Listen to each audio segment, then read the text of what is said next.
അപ്പോൾ നമുക്കിന്നൊരു മീൻ പീര തയ്യാറാക്കി നോക്കാം. അതിനായിട്ട് കുഞ്ഞി കൊഴുവയാണ് ഞാനിവിടെ എടുത്തിരിക്കുന്നത്. കുഞ്ഞി കൊഴുവ വെച്ച് മീൻ പീര ഉണ്ടാക്കിയാൽ നല്ല രുചിയായിരിക്കും.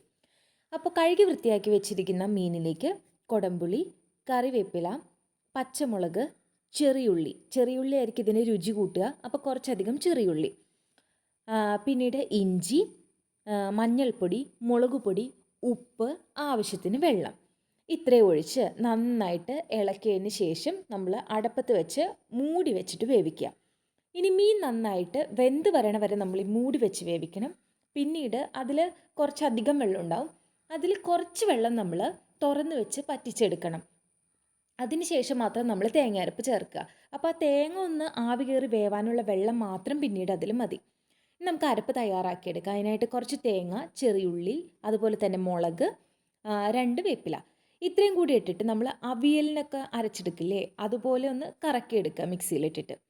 ഇനി ഈ മീനിലേക്ക് നമ്മൾ നന്നായിട്ട് ഈ അരപ്പ് ചേർത്ത് കൊടുത്ത് ഇളക്കി കൊടുക്കുക. ഇപ്പോൾ ഇതിലത്തെ വെള്ളമൊക്കെ പറ്റി നല്ലൊരു തോരൻ പരുവത്തിലായിട്ടുണ്ട്. അപ്പോൾ ഇപ്പോൾ നമ്മുടെ മീൻ പീര റെഡി ആയിട്ടുണ്ട്. ഇത് റെഡി ആയി കഴിഞ്ഞ് കഴിയുമ്പോൾ നമ്മൾ ലാസ്റ്റ് കുറച്ച് പച്ച വെളിച്ചെണ്ണ ഒഴിച്ച് നന്നായിട്ട് ഇളക്കി കൊടുക്കുക. അപ്പോൾ പച്ച വെളിച്ചെണ്ണ ഒഴിക്കുമ്പോൾ ഒരു പ്രത്യേക രുചിയാണ്. അപ്പോൾ നമ്മുടെ മീൻ പീരയൊക്കെ റെഡി ആയിട്ടുണ്ട്. വളരെ രുചികരമാണ്. അപ്പോൾ എല്ലാവരും തയ്യാറാക്കി നോക്കണം.